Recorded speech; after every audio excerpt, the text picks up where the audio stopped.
welcome to my kitchen. My name is Luann Pygott, and I am ready to cook and bake, and I hope you enjoy watching. So I found my apron today. I wanted to drag out an apron today. I don't know why is it when it gets to be close to Christmas, I want to wear aprons. Because I cook and bake all the time, and I never remember them.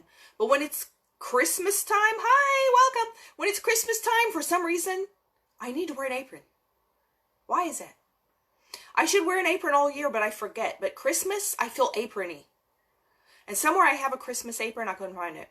But I am wearing an apron that I got at Disney World. And I'm rocking my phone, sorry about that. I know it's backward, but it says Queen of the Castle on it. It has Minnie Mouse, and then we had my name embroidered on it, because they did that there. Embroidered my name on it. I'm like, oh, I forgot I even had that apron. Got my name on it.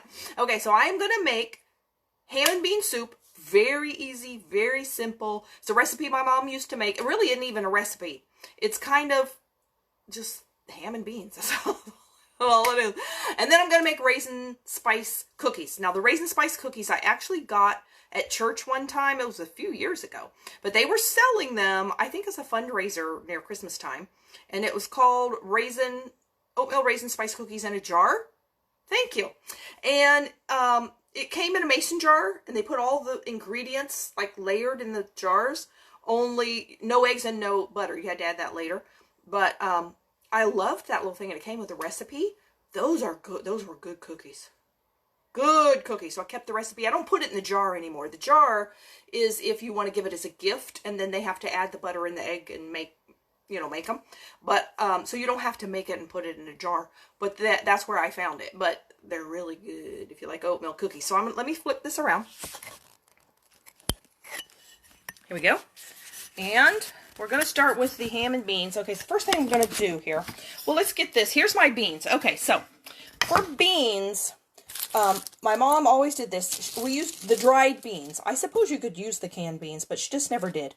So I got Great Northern beans, although usually she always preferred navy beans. And I usually always got the navy beans. They did not have a package of navy beans in the store. None. So she said if they don't have navy beans, she always got Great Northern beans. They're just a little bigger, but I think they taste the same. So we got the Great Northern beans today. And this is just this size package. What is it? 16-ounce package. And then you have two options. It tells you right how to do it here on the back. You can either do a quick soak or an overnight soak. She always did the overnight soak, and I half the time forget to do the overnight soak. So if you forget to do it, well, too bad. You can't do it. You can't do the overnight one. So what you do for the quick soak is you put the beans in 6 to 8 cups of water. You bring it to a boil, a medium to high heat. Boil it for 2 minutes. Remove from the heat. Cover and let it stand for an hour. And then you can go ahead and cook with them.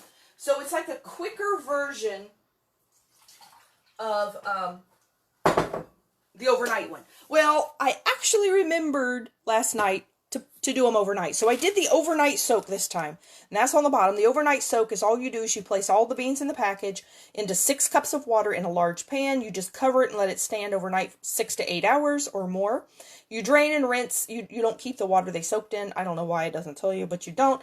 And that's all. So what we have here are beans that have been sitting here overnight. They're just soaked up. So these were dried beans, but they are now plump beans because they have absorbed the water from sitting there all night. So I'm going to take them over here to my strainer and my sink. And I'm going to pour off this water.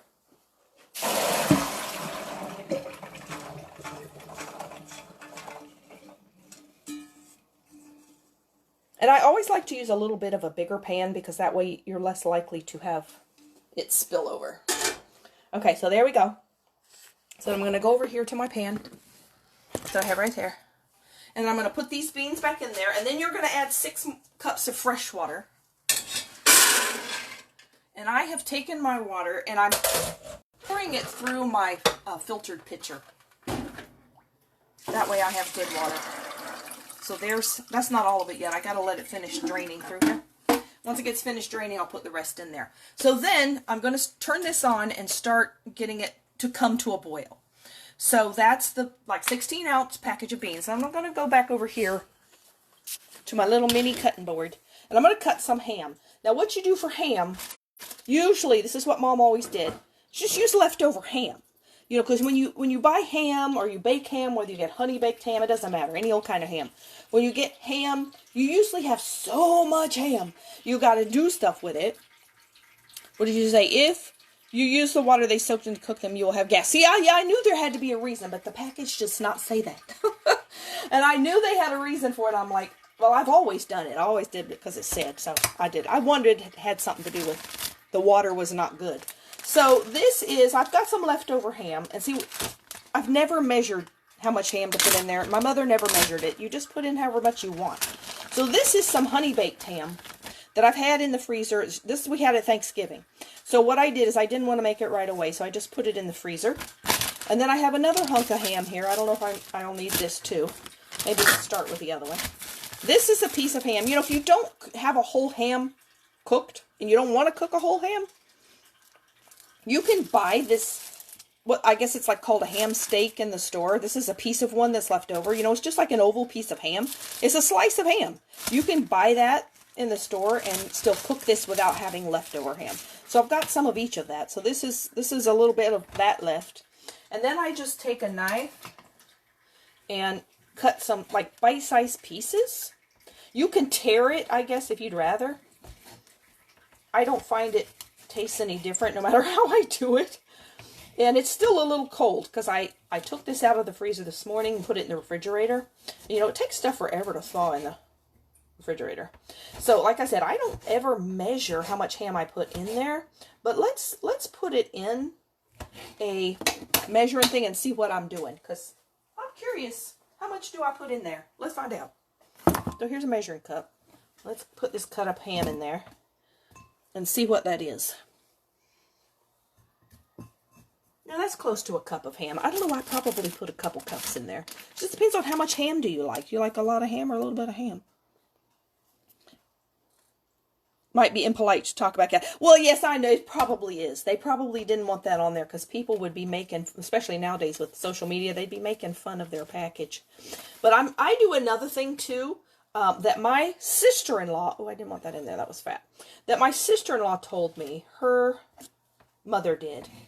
For stuff that has beans in it, let's say if you would like improved digestion of the beans, if you would like improved digestion and they are hard for you to eat, take some ginger, you know, the spiced ginger, and put it in the beans. And you don't really even taste it, but ginger apparently is good for your stomach. And it helps reduce gas production. So you don't really taste it, and it helps. And you can also, of course, use Beano, but you can do both.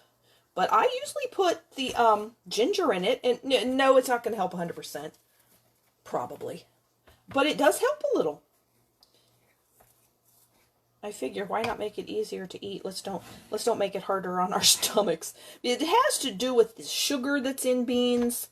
Your stomach, and like the casing on beans, sometimes your stomach has a hard time digesting and processing all that stuff.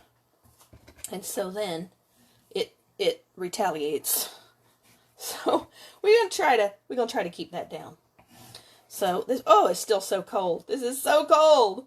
It has been in the refrigerator out of the freezer for hours, but it's still like, oh, it's ice cold. So I'm just taking, and like I said, I'm kind of cutting. You could do this too. You know, pull it, cut it, whatever you want. And have bite-sized pieces. I should put my lid on my pan over here. Hold on. I still have some more water I gotta put in there. And I have ham all over my hands. Hold on, let me wipe off my hands. I don't want that all over my pitcher. I think we're pretty much done with the pitcher of water. Since I have this, you know, water pitcher, we might as well put good filtered water in there, right? Okay, so there's that. Let's see, how much do we have in here now? We're about a cup and a half. I don't know, does anybody ever make ham and bean soup where you measure the ham? How much goes in there? I don't, like I said, I don't even have a recipe for this. There's nothing written down. Because, I mean, what would you write down? Package of beans and a bunch of ham. There's your recipe. That's all there is. But this is real simple to do. But it's really good. And it's also really economical because, you know, a package of beans is pretty cheap. And if you're having ham anyway, you got leftover ham, you kind of already have that. Doesn't take a whole lot of ham unless you just want a ton of ham. So I'm finishing cutting this up.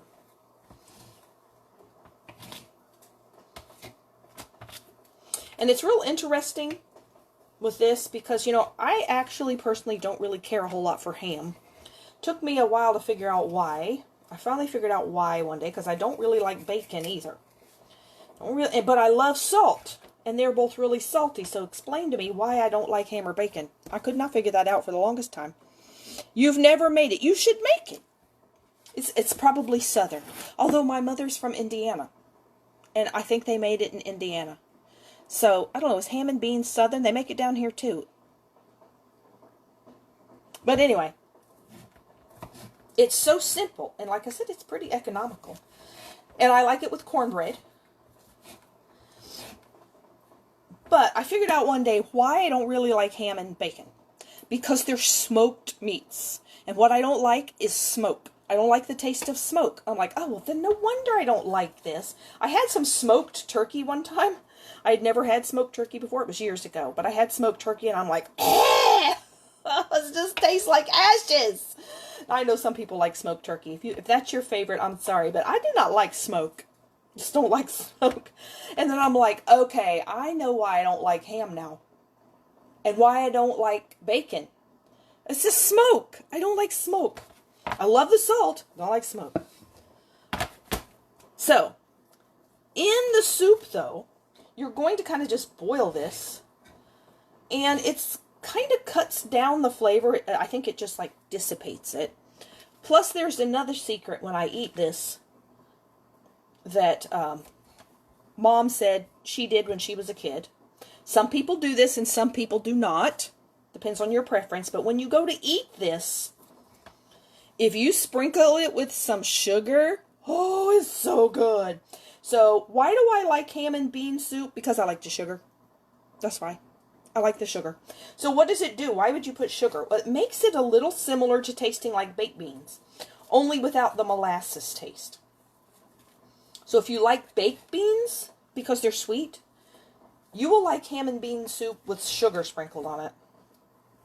So Mom said when she was a little girl and her mom made this, she would cry because she didn't like it. And one day her grandfather said, well, honey, put some sugar on it. And she said, sugar? I can put sugar on it? And he sprinkled some sugar on it for her, and she said, oh, I loved it. So if you don't think you want it savory or you just want to try it different, put some sugar. Now, I don't put sugar in the pan. I put sugar in my serving. So that way you can, have your own. Because some people, I don't think my dad ever ate it with sugar. I think he likes it without the sugar. Oh, we're boiling. Look at this. We're boiling and we're making a lot of foam. Ooh, doggy. Okay, so now what I'm going to do is I am going to put this ham in here quickly before I have a disaster. I don't want to turn it down yet, though, because this ham is so cold. So cold. So I'm just dropping it in there. That I know it's going to take the temperature down. So I'm going to go ahead. That's about 2 cups of ham. I'm going to go ahead and put all of it in there. Now let me get that off of my hands real quick, and then I'll show you in there.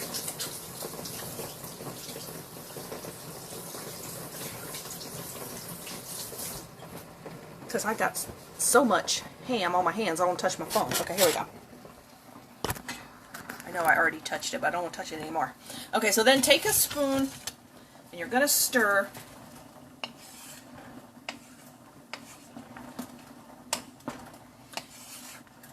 And so you can kind of see like how much, here, let's do this, I'm holding it. You can kind of see how much ham there is compared to beans. But like again, it's however much you want. But that is what 2 cups of ham looks like right there. So then I'm going to let it simmer. Now with the ham, the salty ham, you don't need much salt. So you may not even want to put any, but I'm going to put a little salt. Then I'm going to put some pepper. Again, I don't measure it. I don't know how much it is because I have no recipe. Okay, that's going crazy boiling. I'm going to turn it down now. So what you're going to do is you're going to bring it to a simmer, cover it with a lid, and you're actually going to let it simmer on your stove for an hour and a half. Yep, an hour and a half. I would imagine you could make this in a crock pot. I do not know how long to cook it in a crock pot though, but I'm sure you could Google it.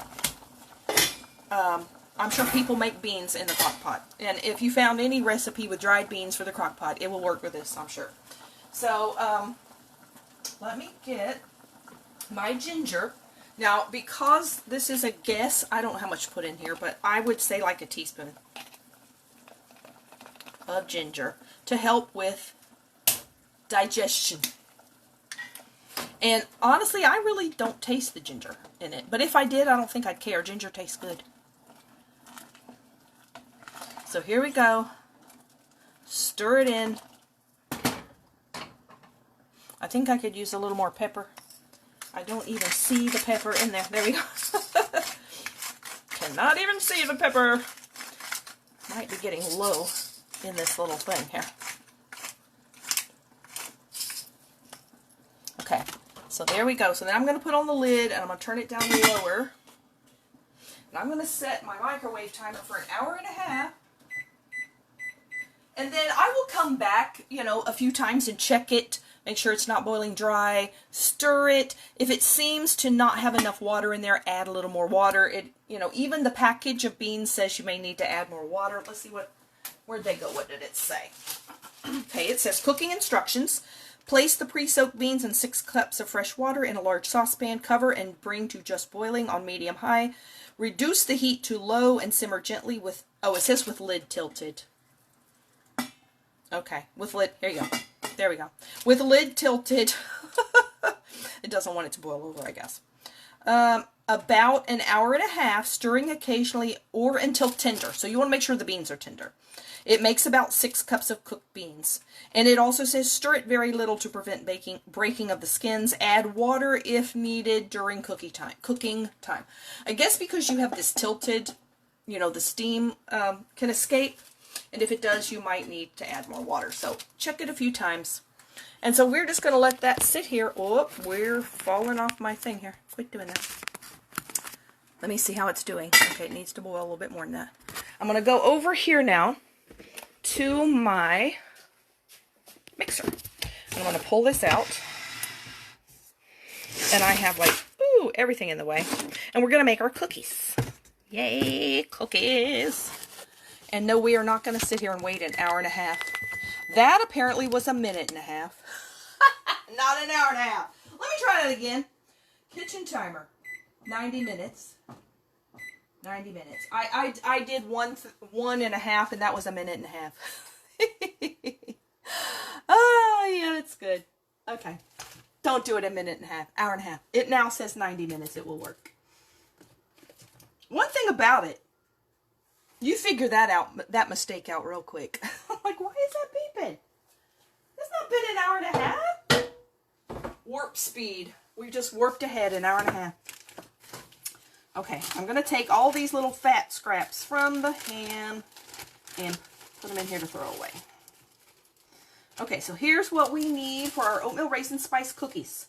You are going to need 3/4 of a cup of softened butter. That's a stick and a half. I use unsalted, usually if I have unsalted. If I don't have unsalted, I use salted. I have never been able to tell the difference. They say you're supposed to use salted butter, or unsalted butter, I mean, that you're supposed to bake with unsalted butter. And I do if I have unsalted butter, which I almost always do. But I have used salted butter when I was out and didn't know it, and I can't tell the difference. If you can tell the difference, well, you are spectacular. I can't tell the difference. Let me get the ham off my hands again. Okay, so stick and a half of softened unsalted butter, and I'm going to hold on here. I'm going to plug my phone in. I've been moving it all around, so I don't have it plugged in. I don't want it to run out of power. Okay, so I don't need that beater. I'm going to use the paddle beater. And I usually show this, if you have one of these KitchenAid mixers, Google and buy one of these silicone edged paddle mixers. It works so much better than the one that comes with it because it scrapes the bowl for you as you mix. You don't have to stop and scrape the bowl ever. It does it for you. So I'm going to put that on. Okay. Then I'm going to have my stick and a half of softened unsalted butter that I'm going to put in there. Now this is, you bake these cookies at 350, so I've got my oven on 350.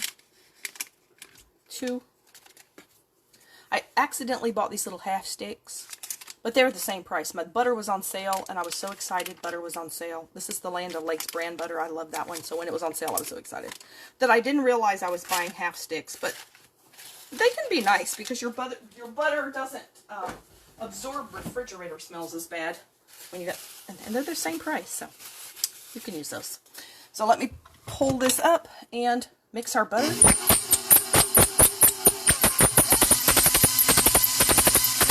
And that's real soft, so I don't need it. You can mix it more and make it fluffy if you want.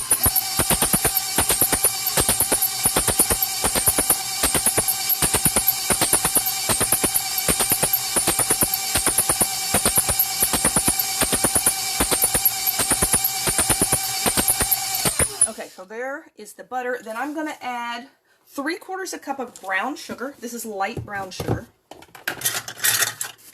Get my measuring thing here.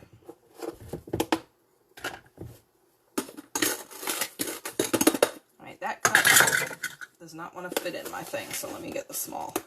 Okay, so that's a 1/4 cup right there. I'm going to do it 3 times. There's 1. Okay, I just recently bought one of these things. I don't know if you have ever seen one of these. I'm going to show it to you in a minute. I'm pretty amazed. It works pretty well. So you get one of these little things. It is a little terracotta disc. I ordered it from Amazon. You can just search on Amazon. And what that does is you put that in your brown sugar, and your brown sugar won't turn to a rock. It has something to do with the moisture it absorbs. And so you just take that, just make sure you don't forget it's there and cook it. You don't want to eat that. And just drop it in your brown sugar. And it keeps it from getting hard. And I had never tried one of those before, and I saw somebody review it online and said, this thing works great. And I thought, okay, let's see. They're right. It works great. Okay, so there's the brown sugar. I'm checking my pot over here because it seems, oh yeah, it's boiling a little hard. So let me turn that down. I thought it sounded a little noisy. So there's 3/4 cup of brown sugar, 1/2 cup of white sugar. Now, on my recipe, when I typed this out, I forgot to put the little slash between the 1 and the 2 for 1/2 cup, and it actually says 12 cups of sugar. Yeah, don't do that. It's not 12 cups of sugar. I saw that, I went, what? No, it's not. It's 1/2 cup of sugar. 1/2 cup of sugar, white sugar. Let's go back to our bowl, add that in. Okay, now we're going to mix that with our butter.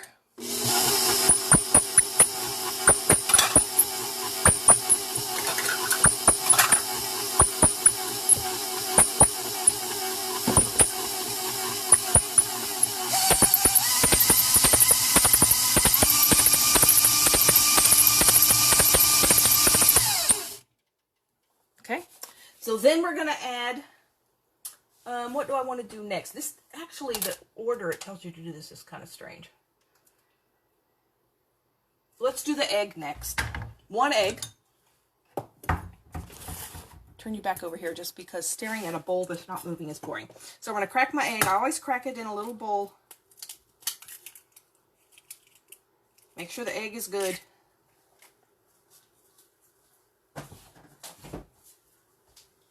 I've always heard that you're supposed to do that in case the egg is bad. And I'm telling you, I've been baking for a long time. Cooking and baking. I have started baking in middle school because I took cooking in the 6th grade and thought, oh, I like this, cooking and sewing. And so I would come home and say, Mom, can I make dessert? And she's like, yeah, go for it. So I've been baking a long time. And I had never found a bad egg. And I thought, everybody always says that in case the egg is bad. I think it was last year I actually came across a bad egg. I don't know why it was bad. Oh, it was bad. Oh, thought I was going to die. And luckily I had done this because I'm just following the rules. And it was the worst smelling thing I've ever smelled. I'm like, oh my word. Why? What happened? I don't know. I've never had it happen before. Hope I never have it happen again. Last I saw, I was cutting ham. Oh, you missed me putting the ham in the pan. Okay, I'll go show you real quick. We'll check it. So we took the ham and added it to the boiling beans. I need to turn them back up a little bit. So it's about 2 cups of ham I have in here. So here we are. We're cooking. And you're going, and I added a little, just barely salt. You don't want much salt because the ham is salty. And a little pepper, and then I added a teaspoon of ginger because that helps with digestion. It's supposed to help break down the sugars in the beans so it doesn't make so much gas. So then you're going to simmer it, it said with a tilted lid, for an hour and a half. So I've got that timer set. And you check it once in a while, stir it, don't stir it too roughly with the spoon because you don't want to break the beans. And then if it gets low on water or anything, you can add more water. But you do it for an hour and a half till the beans are tender. So now this is the oatmeal raisin spice cookies. We've got the butter, the brown sugar, and the white sugar in here. And I'm adding 1 egg.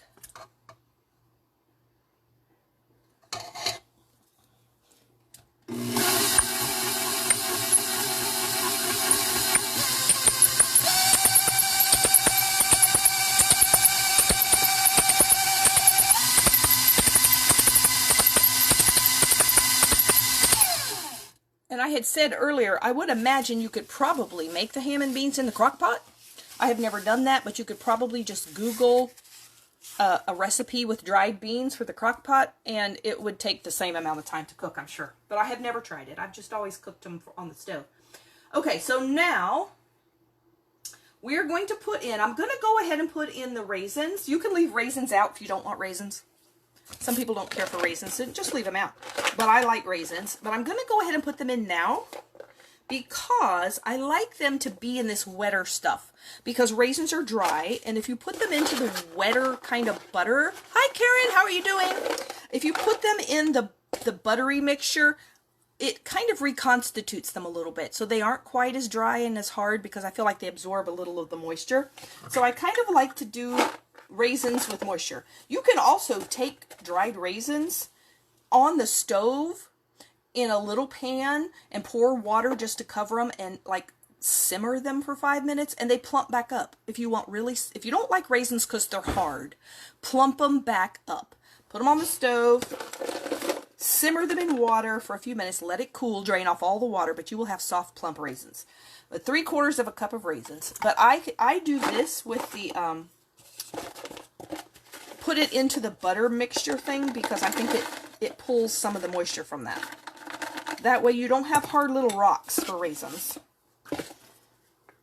Okay, so here's 1/2 cup. I need another 1/4 cup. And I'm out. So let me get another container. I went to get these at the store, and they were actually buy one, get one free. I was so excited. But I'm like, oh, I have so many raisins. What am I going to do with all these raisins? I'm going to start making stuff with raisins. That's what I'm going to do. It was free. Come on, I got to have it if it's free. It was buy one, get one free anyway. So that's why I have the name brand, because it was actually cheaper than the generic one because of buy one, get one free. Boy, do I love buy one, get one free. Publix has buy one, get one free all the time. And when they have stuff I actually want, buy one, get one free, I get so excited. There was a little stem on that raisin. I don't want to eat the little stick. Okay, here we go. Another 3/4 of a cup. That other one was a little low, so I'm topping this one off just a little bit. A little higher. So there, I'm dumping that in. And I've kind of got them falling all over the place here. That one is funny looking. I don't know why. Okay, so there's my raisins. Sorry, that was a little too fast to move you, right? Am I making you seasick? Sorry. Okay, here we go to stir.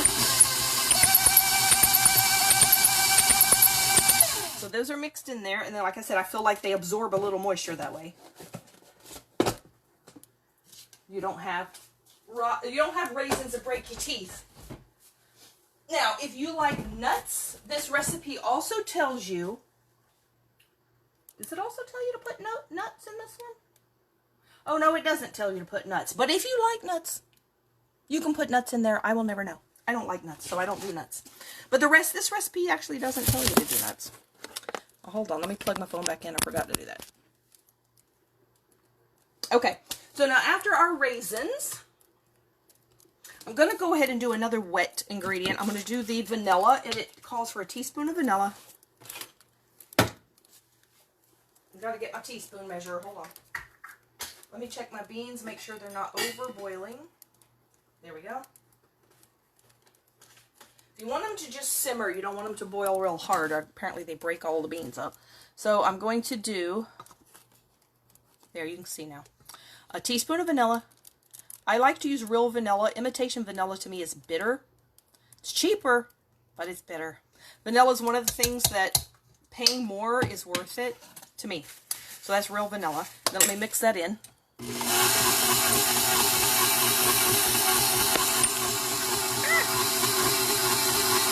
Oops, hit the wrong button. Hold on. Yes, I will post the recipe also. Yep, I will definitely post a recipe when I'm done. I'll even put, you know, what I did with the ham and beans too, even though it's not an actual recipe, but I'll type it in. I mean, I don't have a printed recipe for it, but there's nothing to it. It's easy. But I have a printed recipe for the cookies. Okay, so then I'm going to add the dry ingredients. And the dry ingredients are 2 cups of rolled oats.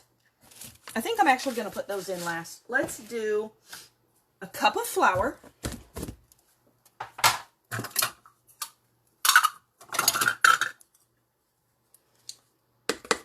And let me show you what I do with the flour. I always do this with flour. I saw this on a cooking show one day and went, oh, hallelujah with the flour. Okay, so flour has a tendency to pack down when it's in storage, even if it's been a day.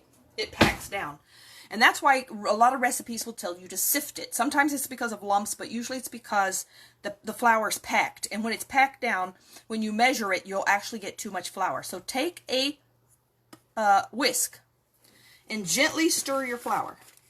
And what that does is it unpacks it. So you no longer have super packed flour. You want the flour like lightened in weight. And that's all you have to do. Instead of sifting, look how easy that was. Instead of sifting, stir it with a whisk. And it saves so much time. Then you're going to get your measuring cup. And you're going to take a knife and level it off. I usually do that with sugar too, but I definitely do it with flour because you don't want too much flour. Okay, we're going to dump that in. Make sure I get it all off of there. Then you're going to have a teaspoon of cinnamon. Let me get my flour out of the way. Hold on.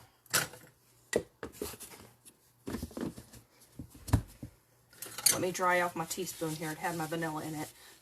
I always seem to put my teaspoon in something wet before I use something dry. I do it every time. Okay, so teaspoon of cinnamon. I love cinnamon. That in there. Then we have a half a teaspoon of nutmeg. If you like to use fresh nutmeg and grate it, you can do that. I have never done that. I just use the jar. Get a half a teaspoon. Okay, here we go. Half a teaspoon of nutmeg. Put that in there. Okay, then we have teaspoon of baking soda.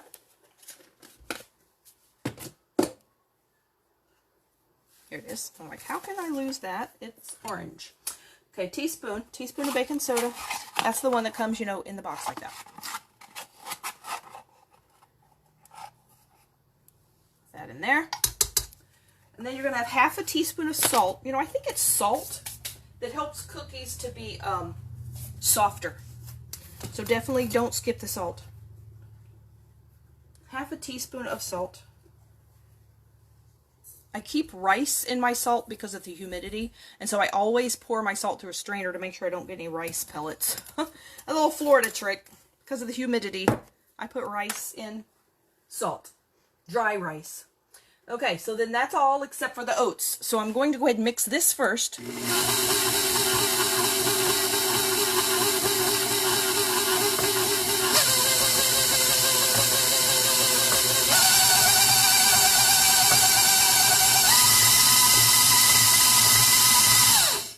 Then I'm going to put in the oats. Now I have a little, I don't know if you can see it right here. There's a little clump of butter right there that is not wanting to mix. So I'm going to pull that off of there. It's stuck to my beater. I'll pull that off of there and I'm going to get that to mix in. Hold on.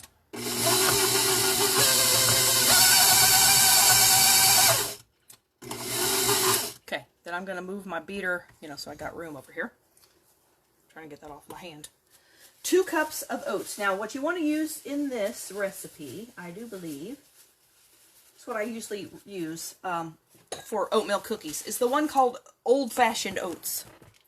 You don't want quick oats, I don't think. It's better with the old-fashioned oats. So I have some in there, and then I bought some more old-fashioned oats. So let's get my 2-cup measure, which is there. I don't know how many I have in here. Let's find out.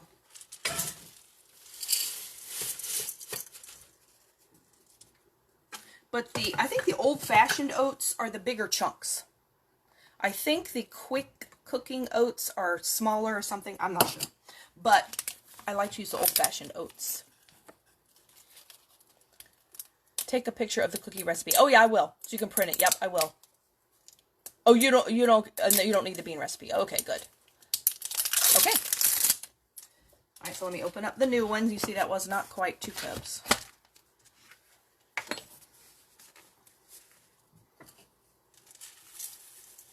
But see, that makes these healthy cookies. Because oatmeal's good for you. And raisins. Raisins are a fruit. Fruit and oats. Healthy cookies, right? Healthier than that wasn't there anyway. Okay, so I'm going to put in the 2 cups of oats into our batter. And this will make a real thick, dry batter. And that's what it makes. Here we go.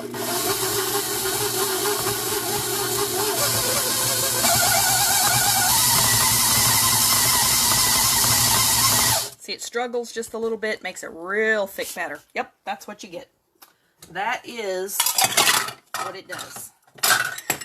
Uh-oh. Try not to drop one here. Putting together my stuff. Okay, so then I'm going to use my cookie sheet. I'm going to show you my cookie sheet. Because to me, this is vital to making these cookies. At least I think it is. So this cookie sheet, I call it an air pan. This is a huge one. You can get different sizes. This one barely fits in my oven. Here, let me stand back. It barely fits in my oven, but that means I can make a whole lot of cookies at once, and I much prefer to do that. So I like this big one. I also like the one that is flat, that doesn't have an edge, because your cookies brown better. But the vital part of it is you want a double layer, and this one's called, I just got this at Walmart. It is called Air Bake. Insulated bakeware. All right, see how it has another layer here? It has a layer of metal here and a layer of metal here, and there's air in between it. That's why it's an air pan. So what does that do? It means you will never, ever, ever burn the bottom of your cookies because you have a layer of air in between here. You will not burn. So if you have a problem with cookies getting, blackened on the bottom, you need a pan like this with the air, the double layer with the air in between. You won't have burned cookies anymore. Okay, so I'm going to use, let me see where I have it. Somewhere. I think it's here. Oh yeah, here we go. I love to use these for making cookies. The little mini ice cream scoops. This one's like a tablespoon. This one's a couple tablespoons. And you just scoop out the batter and put it on there. So easy. It's so fast. You can use a spoon if you want to, though. So let me pull this out of here real quick. And I'm going to put you up on here so you can see. So I'm going to take the extra batter off of here. It's a real kind of dryish feeling batter because of the oats. The oats make it feel dry. But that will be what it feels like. These will bake at 350 degrees. Let me see what it says. For 11 to 13 minutes. Now it tells you, this recipe, to place it on a parchment-lined cookie sheets, 2 inches apart. I don't have any parchment paper right now. If I did, I would do, but I'm sure I have baked these before without the parchment paper too. And I just put it on an ungreased cookie sheet and it's been fine. So if you don't have parchment paper, it's nice with the parchment paper though. They just come right off. But I don't have any. I don't think I ever remember to buy that in the store. I'm going to have to write that on my list so I don't keep forgetting it. Parchment paper works really well though. But if you don't have it, you'll be fine. You will live. They will still be good. Okay, so let me take, I think I'm going to use the smaller scoop because this will make more cookies. And that way, you don't feel so bad eating them because they're little. But you certainly can use the other size if you want them a little bigger. So I just scoop up the amount, put it on the pan, a couple inches apart. There you go. You don't need to flatten them. They will do that themselves in the oven. And what does it say? This is supposed to make 3 dozen cookies.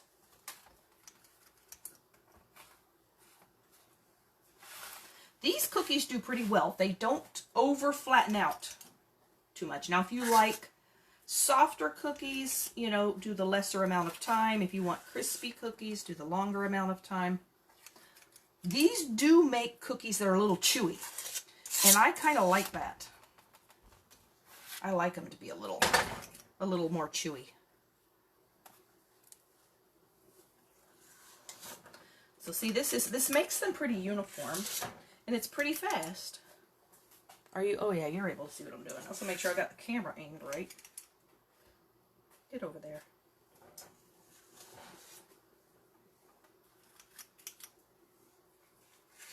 Let's see how we do here. Now it says it makes 3 dozen cookies of, I don't know what size though.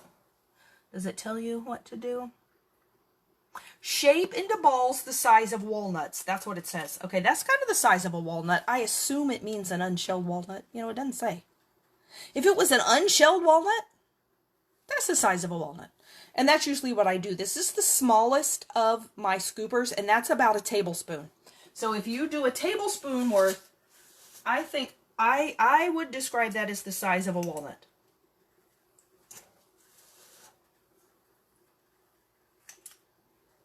And it makes a good, you know, moderate sized cookie. Not gigantic. If you want gigantic, just eat 2. There we go. And I will taste test one tonight to make sure it is not poison. That's my job, right? I'm the cook. I must taste test.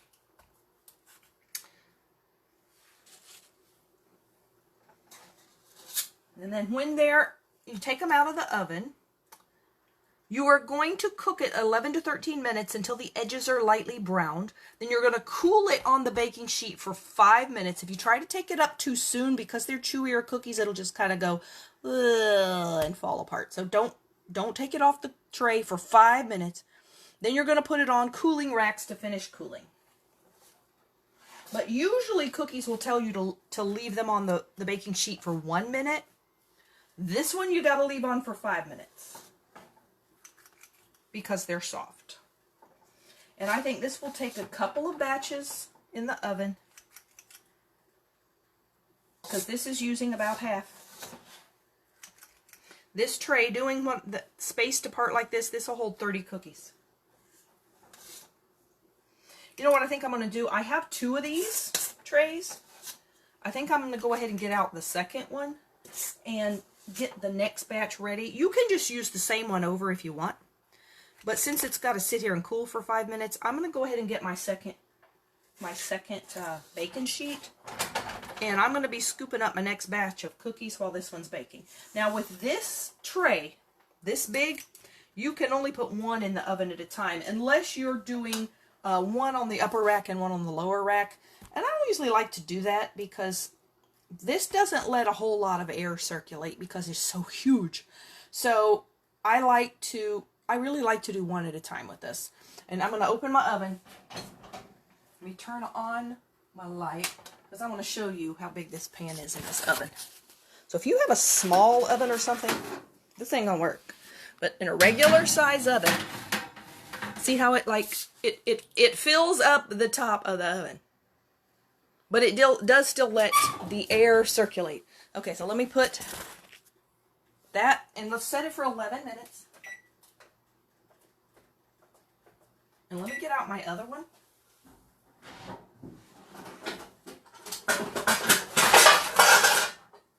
Okay, here's number 2. I don't know what it has on it, but it has something on it. Hold on. I gotta clean it. I think that's something that spilled one day. Dropped down into the bottom of my oven somehow. How that happened. Okay, so let's finish the cookies. This, it might not even be quite half. I don't know. We'll find out in a minute. This way you can just continue on with your production, and you don't have to just, it's a little quicker. That's what I'm saying. You don't have to sit and just wait for the others to cool, and you got this batter just sitting there. You can continue on and be done faster if you get 2.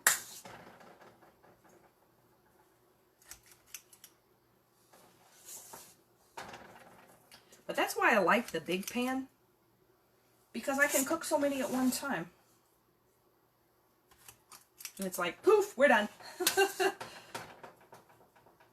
Why drag it out and make it longer? Unless, of course, you have somebody over you're cooking with, like I did last time, and you get to visit, then I don't care how long it takes. But when you're standing in the kitchen alone, staring at the wall, you want to be done sooner. But that's why I like to do it on live, because then I can talk to somebody. Sometimes even nobody's even there when I'm talking, but I know they watch it later.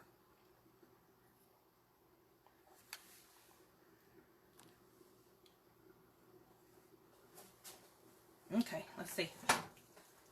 We got just a little bit left.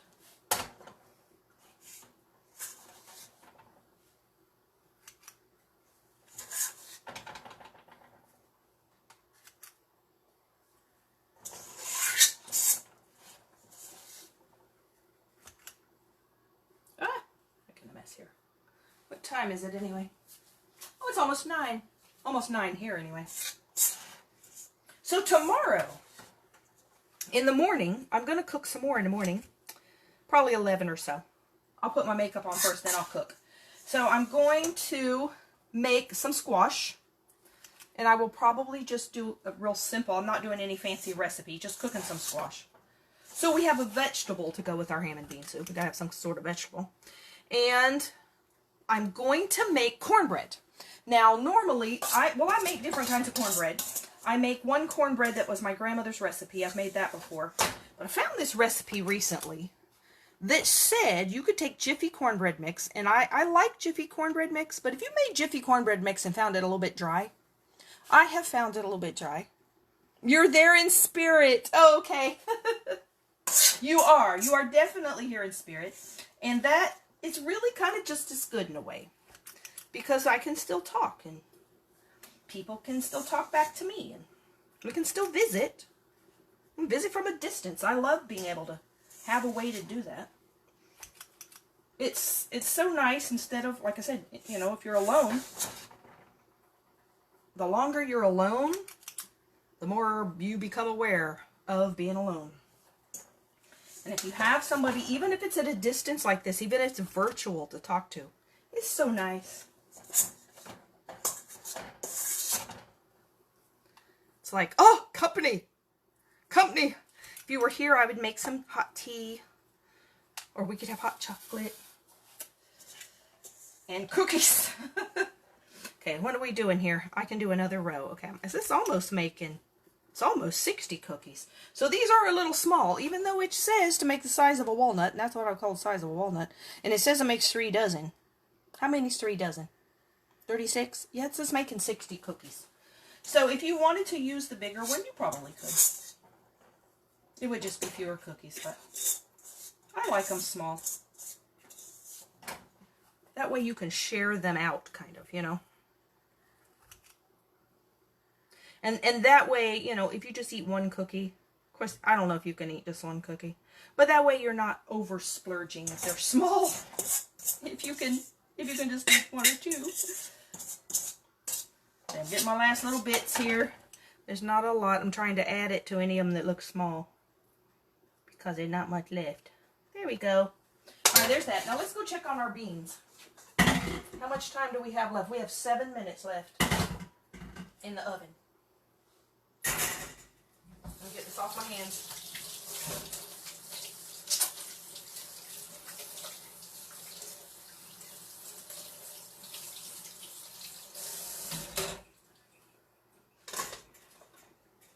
You know, it's so funny. I always used to think I would love to have some sort of something where I could teach people how to cook. Like the young generation that doesn't know how to cook, or people who never learned how to cook. Oh, you're blessed. Oh, thank you. I'm blessed by you too.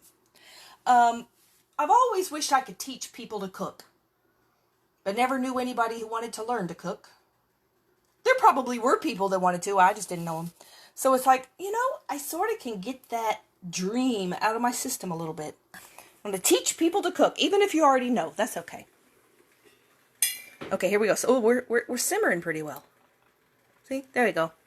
And it's tilted open a little bit. That looks good. All right, let's look at our cookies. That light in there glares really bad here, but... And on the thing, I see how horribly dirty my glass is. I need to find some kind of cleaner to take that off. But you can see the cookies cooking in there. They're about half done. There we go. Okay, here's our recipe. It's this middle one here. I'll take a picture of it though too. If you want another good recipe, that one right there. Delicious, easy cobbler. Oh, that's so good. And this pecan pie, I don't like nuts, but my dad does. He loves pecan pie. So I got a pecan pie recipe. I got an oatmeal raisin recipe. And delicious, easy cobbler. I have to make that cobbler soon. It is so good. Real easy too. I normally didn't used to like cobbler because I don't like the dough part to be really unsweet. And sometimes they're not real sweet. And a lot of people like that. They like it that the cake part is not real sweet. I didn't. It just tastes like bread or something to me. I found a recipe where the cake part is a little sweeter. Oh, it's so good.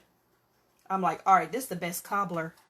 I never used to would even eat cobbler because I didn't really like it. I tried that recipe. Oh, it is good. So, did I ever finish what I was saying? I don't think so. I found a recipe that uses Jiffy cornbread mix. If you haven't seen that, kind of an American staple, Jiffy cornbread mix. I've got to find a sweet cornbread recipe. Oh, this one says honey on it. I didn't even know that. I didn't know we had one with honey. Made with real honey. Well, when did they do that? Is this new? Has anybody had this? I didn't even know they made this with honey. I wonder if that's good. Well, I'm going to find out. Honey corn muffins. Interesting. I don't think they've always had this. Have they always had this? Made with real honey, added egg and milk. Okay, so anyway, with the Jiffy cornbread mix, whether you got that one or the plain one, I like it, but I've always found it a little dry, and my mom will even tell me I can't eat cornbread because it makes me cough. Well, she gets, it dry stuff in her throat, sets her off on a coughing spell. It's always done that. And so she I don't want to eat cornbread. But I like to make it sometimes, and I found this recipe online that says you can use the Jiffy cornbread mix and make it where it's not so dry. And I'm like, oh, wow, what is this? And so what it does is it adds oil and sour cream. And I'm like, oh, well, that sounds really good. So we're going to try that. I have no idea if it's even going to turn out. Here it is right here. Let me find this recipe. I printed this online. I Google searched it. It is called, What Can I Do to Make Jiffy Cornbread More Moist? That's what it's called. So it actually tells you to use 2 boxes. I'm not going to use 2 boxes because, good grief, is that going to be a lot of cornbread? I'm using 1 box. If you're feeding a lot of people, though, use 2 boxes. It's new. Yeah, it must be new. I don't think I've seen it. I didn't even realize that's what I got. I probably have a regular one in the cabinet too, though. But I was showing this. Suddenly I realized it said honey. I'm like, honey? What? It probably good. I don't know. But you use, well, if you're going to make a whole bunch of it, you would use 2 boxes of Jiffy, 2 eggs, 2/3 a cup of milk, 1 cup of sour cream. There's why it's not going to be dry. And a 1/2 cup of vegetable oil. And you can add 2 tablespoons of sugar. It says optional. I don't know. Their cornbread's already pretty sweet. And then you're going to mix all that together and bake it at 400 for 25 or 30 minutes in a 9x9 greased casserole dish. You bet it's good. Yeah. I think we should try it. What I'm questioning is, will it still work with this doctored up recipe? But I suppose so. Because if all they've done is add honey flavor, and it still says you add 1 egg and 1/3 a cup of milk, and that's what you did before with the other one. Well, we're going to find out. But I think I want to go ahead and try this sour cream and oil edition. But I won't be able to put it in a 9x9 casserole dish because I'm only going to make 1 box. So I will have to do like a smaller something. I'll have to figure that out. Something smaller. But that's what I'm going to try tomorrow morning. Because, cornbread's better the day you make it. And then, oh, that means our cookies are, well, it's been 11 minutes. They may be done. Let's look. Okay, stop beeping. Here we go. Ooh, they look good. Nice and puffy. I think they need to cook more, though. These right here look done. Those don't look as done. Let's put it on for another minute and see. Those were probably smaller. And then we'll put those in the oven next. But yeah, it might be good. The honey corn, it sounds good, doesn't it? I don't know that I'll need to add the sugar if it has honey in it, though. Because this cornbread's already really sweet. Yeah, see, wheat flour, sugar is the second ingredient. That means it's got a lot of sugar. So I don't think I'm going to add the extra sugar. It'll be interesting to see if this turns out. But that'll be tomorrow that I do that. So we got 20 more seconds. We're going to check that again. Then we're going to pull that out. We're going to put this one in. And then they have to sit for 5 minutes. And then we can eat them. Oh, I guess I better not eat them. I cook every Sunday for my parents. I do. Yep. I do every Sunday. I found out when I was left on my own, they started saying, why don't you come over after church? Why don't you come eat with us? And so I'm like, okay. Well, then I found out, this was 8 years ago. Let me check this again. I found out that neither one of them really felt like cooking anymore. I didn't realize that. I mean, I knew they were older. They're 83 now. 8 years ago, they were, what's that make them, 70, 76? But even then, okay, those look pretty good. Don't they look tasty? All right, let me put the next one in and get that started. But I didn't realize that they were never cooking. And because they didn't, they might make themselves a grilled cheese or something like that, or something real simple, cook an egg or something. All right, let me set the timer for that. So they might do something, oh, I got to do 5 minutes too, hold on. Oh, let me do 5 minutes first here and then I'll add time. I'm running out of timers to use. 5 minutes means I can take these cookies off.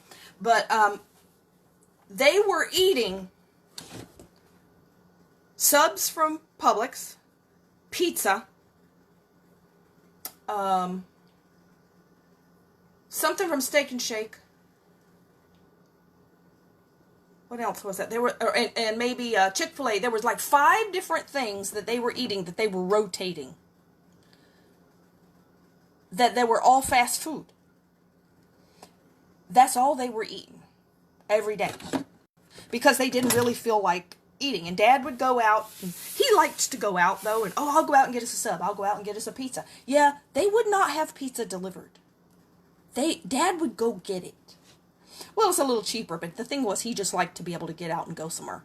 So, that's okay to eat all those things, but they were eating it every day. And I'm like, you don't have, like, good food, do you? They were, like, eating no vegetables. And I'm like, no, y'all need some better food. And so I said, all right, from now on, you can still eat, you know, what you want to eat some during the week, but from now on, I'm cooking. And so I cooked them real food so they can have real food. Otherwise, they weren't eating it. So I try to cook a bunch so they have leftovers. And then they can eat it, you know. They can still eat pizza or subs or whatever, but then this way they got some good food to mix in. So it's a lot better, but I'm like, how long have y'all been doing this? Where you haven't been eating any home cooked food? And my mom was like, well, I don't want you to have to do all that work. I don't want you to have to cook. You work all week. I don't want you to have to do extra. I don't want blah, blah, blah. And I'm like, Mom, you cooked for me my entire life. Homemade. You cooked for me my entire life. And it is my turn now. And I'm cooking whether you want it or not. And it wasn't that she didn't want it. It was that she's so afraid she's putting too much work on me. And I'm like, no. I said, this is going to be my gift of love. And God will bless me as I do it and enable me to do it. It's not going to be too hard. And I'm going to do it. I love to cook. She knows I love to cook. She knows I love to bake. But she just didn't want it because she knows I'm working full time too. So she's like, I don't want to make life harder for you. Well, she knows it's harder for me because anything that needs to be done, I have to do it. There's nobody else to do it. I have to, you know, so she knows I have to do so much already that she's like, I don't want to give you more work to do. And I'm like, well, I don't really, it is more work, but I don't really view it as more work. I just view it more as a gift of love. And like I said, God will bless me because I'm doing it for love. And plus, then I get to eat good food too. So we're all getting good food. So they're thrilled. They're thrilled with it. And I've been doing it almost 8 years now. And I enjoy it. And it's not like I'm cooking every day. When I was married, I had to cook every day. Or almost every day. My former husband kind of complained with leftovers. He didn't want to eat the same thing twice in a row. So then I said, okay, I'll cook Monday and Tuesday, and then Wednesday we'll eat Monday's leftovers, and Thursday we'll eat Tuesday's leftovers, and then it won't be 2 days in a row. I found a way to make that work. But yeah, he was pretty spoiled. But I don't cook every day now. I mean, I could cook every day if I wanted to, but I don't really cook for myself. And see, that's the other thing too. I love to cook, but I have like no motivation to cook for myself because, well, first of all, that'd be recipes are a lot for one person to eat.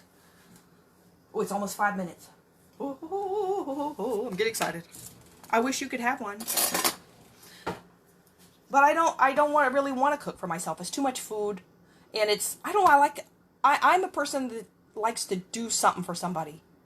And there's not for myself so much. So it's like, I don't want to do all that work for me. But I do want to do it for somebody else.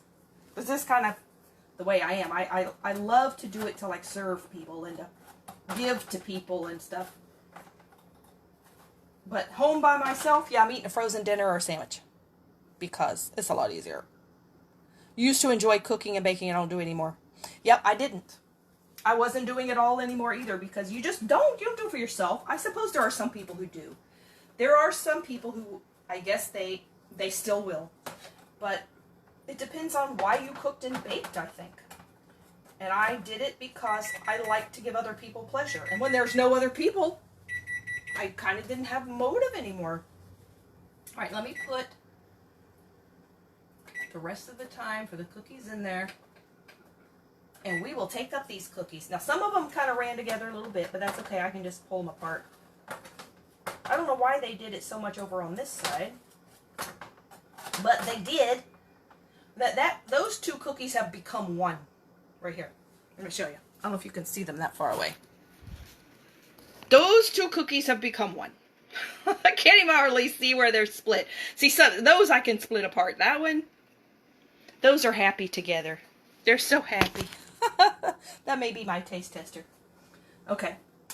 And this one didn't flatten much. I don't know what the deal is with that. They are. Ooh, we're going to put them on here. Let me go down here to that. 2 has become 1 cookie. And get that one up.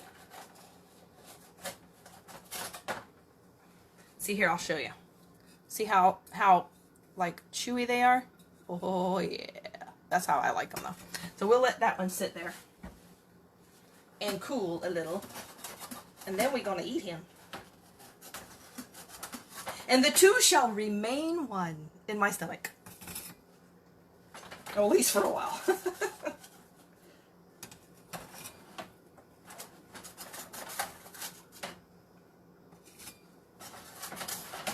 I'm not going to split up the happy cookies. I'm not much one for wanting split ups.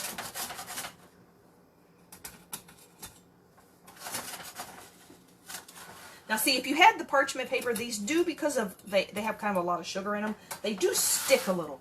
So I'm kind of having to scrape it. It does work.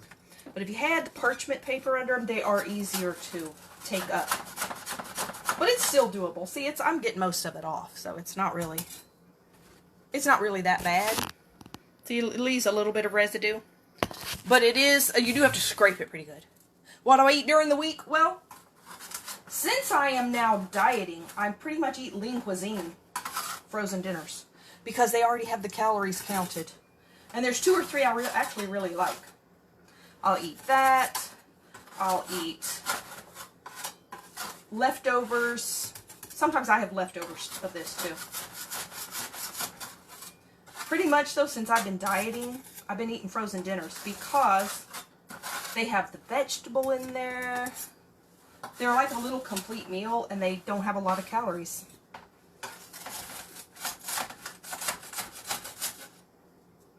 And it's so easy, and it's so fast.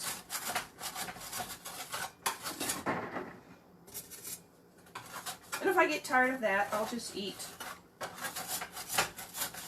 I don't know, I'll find something like chili or stuff like that. Doesn't actually have a lot of calories in it. Like white chicken chili.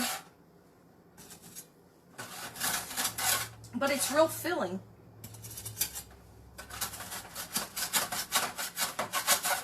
They want to stick over here, but I'm getting them up.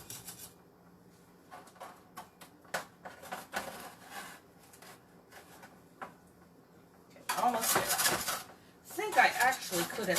Somehow they cooked a little more over on this side. Probably the other than they did on the other side. They flipped this pan around. But they're wanting to stick right here in this corner bad. So if you have the option of parchment paper, get the parchment paper.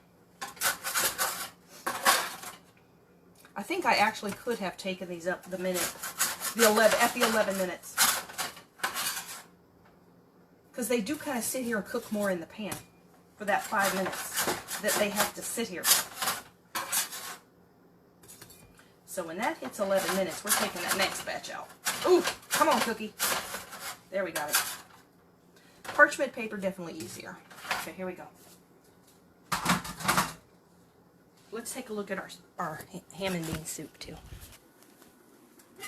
Now, see, this doesn't have a lot of calories, either. It's doing pretty well. How long have we been cooking it? Let's look. It's got 40 minutes to go. No, we're not going to be on here that long. Aren't you relieved? Okay, here we go. Let's do this. Oh, it's not working. Hold on. Come on. Flip. Flip. There you go. Hello. Let me get that to stay. Stay. Here we have our giant cookie. That's falling apart. I'll eat it for you. Close your eyes and imagine. It's spicy and cinnamony. And sweet and chewy. And raisins. And crispy on the outside too. And oh, crispy. But a little soft in the center. It's not really soft in the center. It's chewy. It's good. It's really good. I haven't lost weight in a little while. I've been just holding on to my weight for a while, but oh well. Cookies. After Christmas, and will just be New Year's, I'll work on trying to lose the rest of my weight. Oh, you miss him so much. I know. I'm sorry.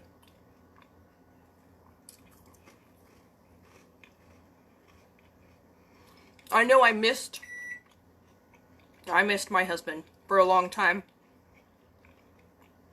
And I still do, but I realized at some point what I really miss is not who he really is. I missed who I thought he was. I missed who I thought I was married to. And that is not who he was. So I missed the fantasy. You still miss him. But he doesn't really exist. And that, it's hard to tell your heart that, though. Because your heart misses somebody. But it's especially hard when there isn't anybody to take their place. I think if there's somebody to take his place, it would be better. But even though I would miss him, I would never take him back. Because this was a life he lived for about 30 years. He had all that time to change. All that time. And didn't. So do I believe he would change now? No. I don't.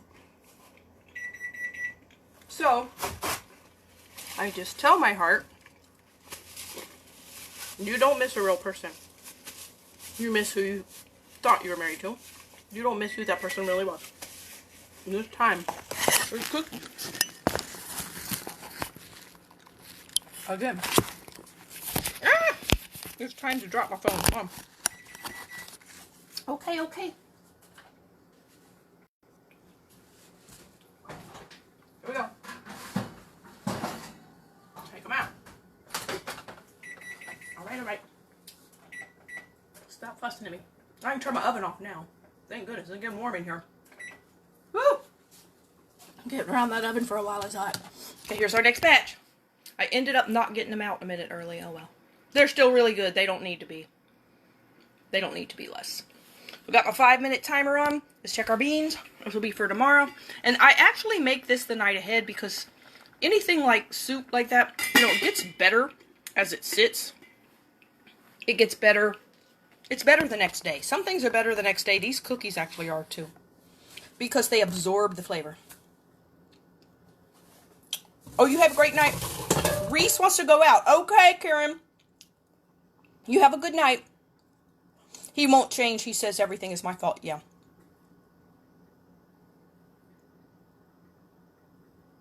He doesn't miss you at all. Yeah. Well, I really still think that's a narcissist characteristic. If you read about narcissism, that's one of the main characteristics they have is nothing is their fault. It's always another person's fault. And nobody is so perfect that nothing is ever their fault. I think that's just, they can't accept being at fault for something, so they have to blame somebody else. But it's hard when you thought you were going to be married for your whole life. I know.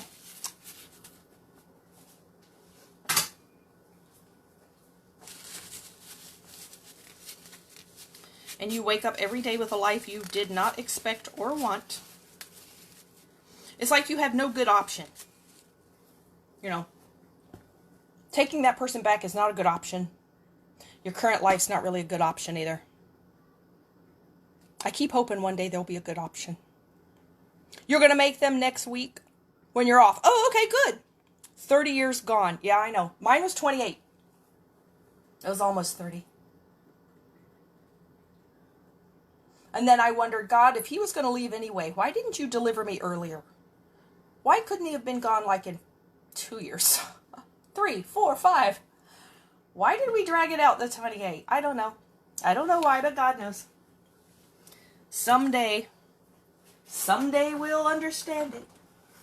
There was an old song that we used to sing in the church I grew up in. It's not been 5 minutes, but they stick a little bit more if you wait to 5 minutes. There's an old song in the hymnal Let's see, what is the name of the song? I think it's actually called We'll Understand It by and by or something. It goes, farther along, we'll know all about it. Farther along, we'll understand why. Cheer up, my brother or sister, live in the sunshine. We'll understand it all by and by.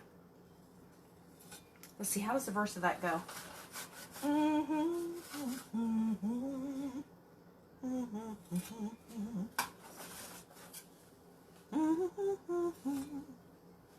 I can't remember how it starts. Do do do do. I know the second half goes, while there are others living about us, never molested, though in the wrong. Farther along, we'll know all about it. Farther along, we'll understand why. That's an old song. Cheer up, my brother, live in the sunshine. We'll understand it all by and by. I think someday we're going to find out God did so much better for us than we could possibly have imagined. And yet we kick and scream and say, why and why? Boy, I sure do. Why? Couldn't you have done better than this, God? Someday we're going to see how much He loved us and what He saved us from and what His plan was. And we're going to say, how come you couldn't have told me? But that's not how it works sometimes. Because I guess then you don't have faith.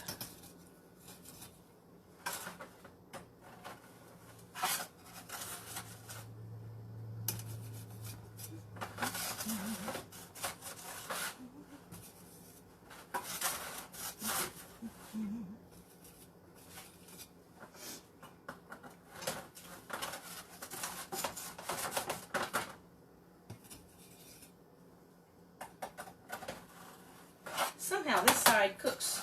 It's hotter. Cooks more than the other. I should have started removing them from this side first.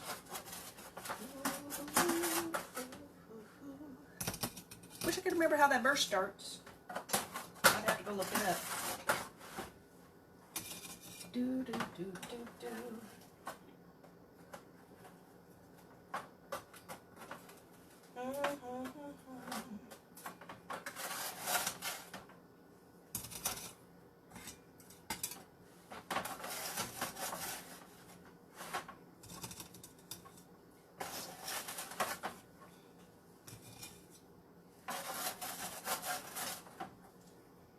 Almost done.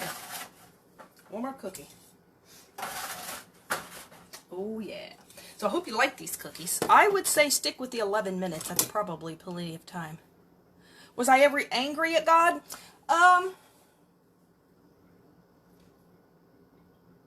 don't know if I would say angry. Maybe. I was more disappointed. God, I expected better out of you than this. Is this the best you can do? I don't get angry easily though. It's kind of hard to make me angry. I don't know why, I just am. I don't get angry easily. More I was miffed maybe. I didn't get angry at God to where I turned away from Him though. But I would say more than anything I was disillusioned and disappointed. Because I really was like, God, I expected better than this. I've been faithful to you. I have been faithful since I became a Christian at 9 years old. I never had a rebellious teenage life. I never turned from you. And not only that, I served you. I worked for you in the church. I did all kinds of things, and I think I deserve better than this. And so I think more than anything, I was just really disappointed. And really thought that, and this is one of the things that I used to say to God all the time. Because, the Bible tells you that you will reap what you sowed. And I don't feel like I've reaped what I've sowed. I feel like I reaped what he sowed. And I'm like, God, why am I reaping what he sowed? I'm supposed to reap what I sowed. Why am I not reaping what I sowed? I think that when you sow a good harvest, it can take a lot longer to grow. The weeds grow faster. Weeds are like, whoop, they're up.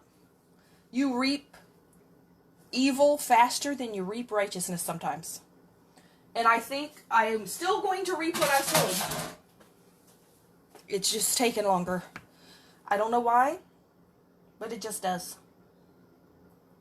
And I totally don't get reaping. Why would I reap what he sowed? I'm sort of living it. But I look at it this way too, even though I might be disillusioned and disappointed, and I don't know if I say I was angry, but I was annoyed. I was annoyed with God. But I look at it this way. Who else do I have? Who else am I going to turn to? Who else? Well, there's Satan. Well, no. He's just a liar and deceiver. He's the source of all our problems. I'm not turning to him. Okay, who else is there? Well, me. I could just say I'm going to rely on myself. Yeah, that ain't going to work out either. If we could rely on ourselves, nobody would need God. So I sort of look at it that God's my only choice. Who else is there? I sometimes wish, this is a crazy wish because it ain't never going to happen, but I sometimes wish there were two gods. Two good gods. And I could pick the one that would do better. But there's not. I really think he's doing good for us. We just don't know it. It just doesn't seem like it. It's not our description of good. But he says he would take everything and everything will work out for good to those that love him. It doesn't mean all of the things that happen are good, but it's like he's going to turn it to good. But if you think about it, really, who else are you going to turn to other than God? Who else is there? And you can't just say, well, it'll just be nobody. It can't just be nobody. Because we need help sometimes. We need understanding. You need something. And even if you just say, I'm just going to rely on myself, yeah, you're going to fail yourself. Because we're human. So that's not going to work out either. Because some things you can't make happen. So we aren't really qualified. And so I really look at it. A lot of people say, you have a choice. You can choose God or you can choose to not serve God. And you do technically have that choice. But to me, we only have one good choice. I mean, what other good choice is there? There isn't another good choice. There isn't anybody else that can make things that were meant for our harm to turn out for good one day. I can't do that. Satan is sure not going to do that. There is nobody else. So I sort of look at it that God's my only hope. He's my only option. My only real option. My only viable option. Everything else is going to be worse than this. So I still pray and I still question and I still wonder. Why isn't it better than this? Why did bad things happen to me when it's not what I didn't sow this? But I still think at some point he's going to turn it around for good. It's just his timing is so slow compared to mine. But I know he uses the hard times to make us strong. And that just makes me say I'd just as soon not be strong, I was okay before. I didn't need to be strong, really. Yeah. But apparently he thought so. You see, he's got people he needs me to help. And I couldn't have done it before. Because I didn't have anything to do it with. I could have just said, yeah, well, God has just made my life so perfect, I don't ever have a problem. Who's going to relate to that? I've never had a trial or I've never had anything bad happen to me. That's not actually, I would have loved that. That would have been ideal, but who is that going to help? There's not anybody that's going to help. Particularly people who don't even know God yet. If I say, oh, my my life's been perfect. They will be like, well, mine hasn't. You know, it's too late for me now. But if I say, you know, I've had the same troubles that other people have had, but God's helped me through it, then they might say, well, tell me how God will help me through it. And it gives people, I think, hope to know that you can come out on the other side. You keep losing me, I'm going in. Oh, no. I wonder if my internet's not making good connection. Maybe you can go back and watch the replay and get it, because I'm not getting any kind of message that it's not working. Not unless it's your phone or something. I don't know. I don't know. It could be my internet, though. Well, I'm pretty much done. But if you want to try to go back and listen to what I said that you missed, I'll go ahead and stop the video, then maybe you can go listen. But I'm going to go ahead and go. You have a good night. Thank you for watching. Come back in the morning if you can, if you want to. And watch me make the cornbread and the squash. And do my makeup. Probably like 10 in the morning or something, Eastern time. Is probably when I'll do my makeup, and then like 11 o'clock or something I'll do cooking. Because that's usually, because I need to be done to get to Mom, so I will probably cook. How long does it say that bakes in the oven, that cornbread? Oh, 25, 30 minutes. Yeah, so probably 10 o'clock or so for makeup, 11 o'clock or so for cooking. So I'm going to go ahead and go, and I'll talk to you later. And, of course, you can text me anytime you want to as well. Good night.